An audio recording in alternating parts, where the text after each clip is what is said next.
Olá a todos! Esse vídeo dá continuidade ao tema Genética de Populações.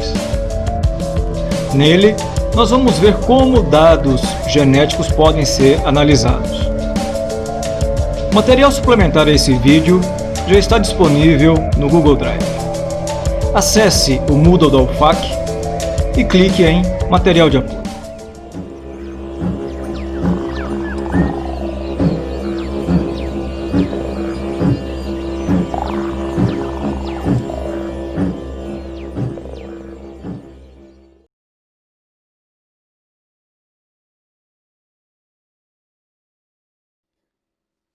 Para se realizar o estudo genético de uma população, você precisa de amostras. Amostras normalmente são qualquer tecido, qualquer estrutura que você consiga extrair proteína ou DNA. Normalmente são essas duas macromoléculas que são usadas em estudos genéticos. Mas hoje em dia, provavelmente, a grande maioria dos laboratórios que estudam genética de população devem trabalhar com DNA. Proteína deixou de ser utilizada a partir do momento que a amplificação de DNA se tornou mais rápida, simples e barata. Atualmente, os estudos de genética de populações dependem de três tecnologias. A primeira é a tecnologia de PCR.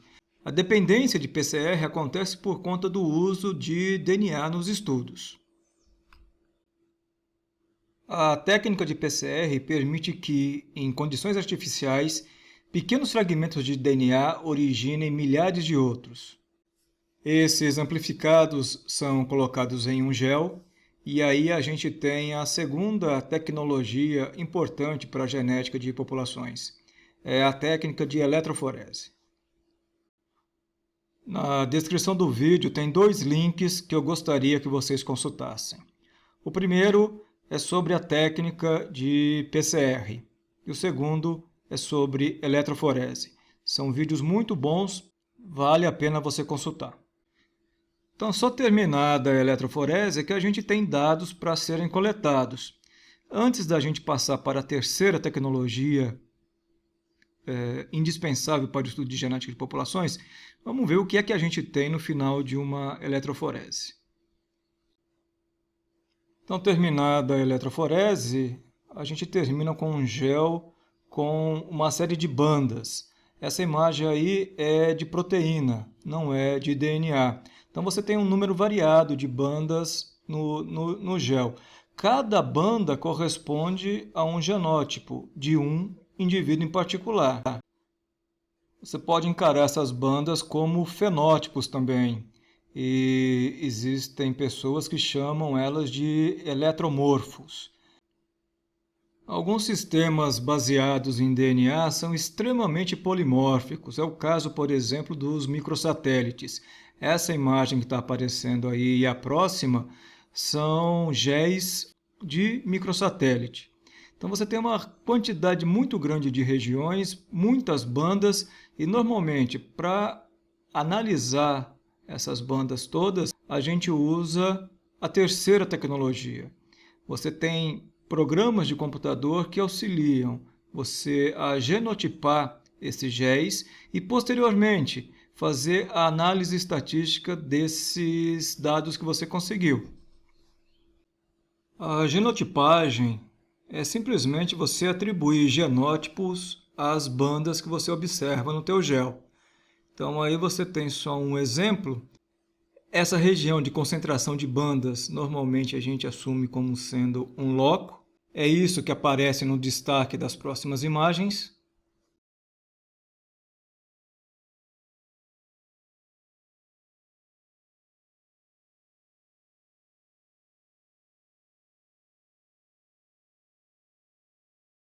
E nos locos você tem os alelos, que são as bandas. Em organismos diploides, cada banda representa, então, duas cópias de um mesmo gene, dois alelos. Microsatélites e enzimas são sistemas codominantes, então você consegue reconhecer o heterozigoto. Dependendo da quantidade de alelos no loco, você vai ter diferentes tipos de heterozigotos e diferentes tipos de homozigotos. Há a possibilidade de você usar sistemas que não são codominantes em estudos de genética de populações, mas a quantidade de informação que eles fornecem é muito menor do que os sistemas codominantes. E dependendo da natureza do estudo, sistemas que não são codominantes simplesmente não podem ser utilizados. O vídeo de hoje é para falar sobre a análise dos dados obtidos após a genotipagem dos géis.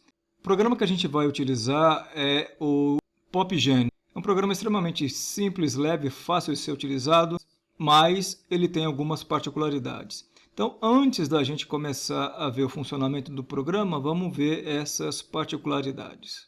A entrada de dados no PopGene é feita através de um arquivo de texto. Esse arquivo pode ter a terminação TXT ou DAT. Todo arquivo para entrada de dados segue uma estrutura pré-determinada. Ele começa com um cabeçalho, onde é obrigatório aparecer quantas populações e quantos locos vão ser analisados. O nome dos locos e a identificação das populações é opcional, mas se aparecer ajuda. Abaixo do cabeçalho vêm as populações. Uma população é separada da outra por um espaço. Os indivíduos são as linhas dessa matriz de dados, mas a identificação dos indivíduos não aparece. As colunas da matriz são as informações de cada loco analisado. Então, a matriz de dados é organizada de acordo com esse esquema. Repetindo, os indivíduos ou as amostras são as linhas e os locos gênicos as colunas. A informação contida no encontro de uma linha com uma coluna se refere, então, ao genótipo do indivíduo para um loco particular. Uma outra particularidade do PopGene é a forma como os genótipos devem ser atribuídos. No esquema, há um loco com 3 alelos. Se a gente fosse nomear esses alelos da maneira que a gente está habituado, a gente colocaria, por exemplo, a grande, a pequeno e a pequeno linha, ou A1, A2, A3.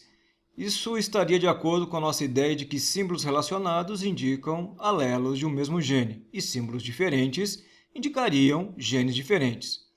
No PopGene, os dados não são tratados dessa maneira. Para o programa, letras diferentes dentro de um mesmo loco gênico representam alelos. Então, por exemplo, o que você entenderia como sendo A grande e A pequeno deve ser informado para o programa como sendo A e B.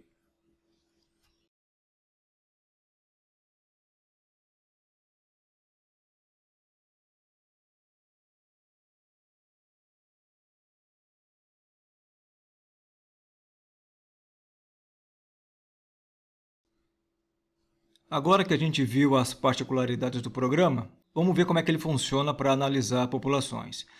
Mas para a coisa não ficar monótona e mecânica, vamos dividir esse exercício em 2 etapas. A primeira vai ser a criação de 3 populações utilizando o Excel de acordo com os parâmetros que aparecem aí. E a segunda é usar o PopGene para analisar essas populações. A gente vai ver as frequências genotípicas e alélicas e verificar se os locos estão no equilíbrio de Hardy-Weinberg.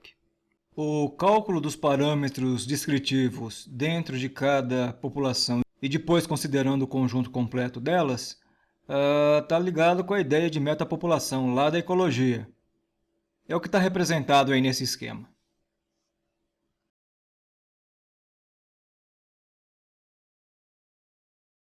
Então vamos começar a criar as nossas 3 populações seguindo as instruções que estão ali. Então, 3 populações, cada uma delas com 20 indivíduos, cada indivíduo tendo 5 locos. Dos 5 locos, um é monomórfico, e dos locos polimórficos, eles vão ter de 2 a 5 alelos. Bom, 5 alelos, vamos começar pelo nosso pool gênico. Então aqui eu vou colocar o nosso pool gênico, e ele vai ter 5 alelos, que eu vou colocar os números aqui.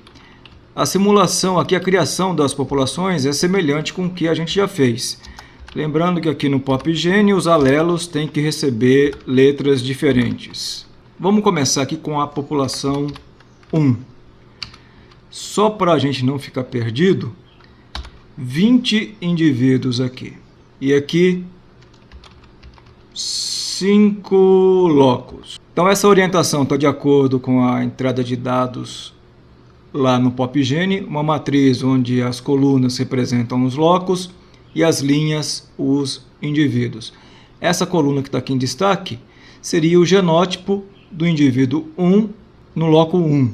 Como é que a gente atribui esse genótipo? A gente vai usar aquele comando que já foi feito em um vídeo passado. Então eu vou concatenar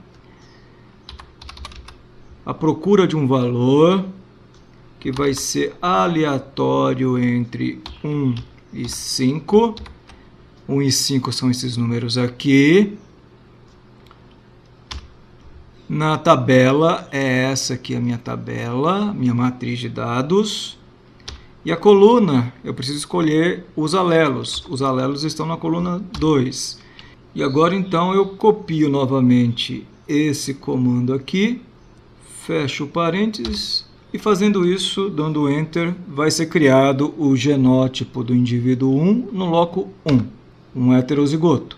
Eu vou fixar essas duas células aqui, para quando a gente mudar de posição dentro da matriz o cursor, a informação de onde os dados originais estão não mudarem também. Então agora eu vou criar aqui, dando só um clique, está aqui o loco 1 para os 20 indivíduos. Vamos criar o loco 2. Está dizendo lá que um dos locos tem que ser monomórfico. Pronto, criado.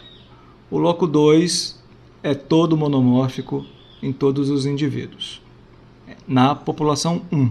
Vamos criar aqui o loco 3 tendo apenas 2 alelos. Como é que eu faço isso? Eu venho aqui no loco 1, copio o comando e modifico aqui a minha tabela. Então vai escolher de 1 a 2 e aqui vai ser de A2 até B3.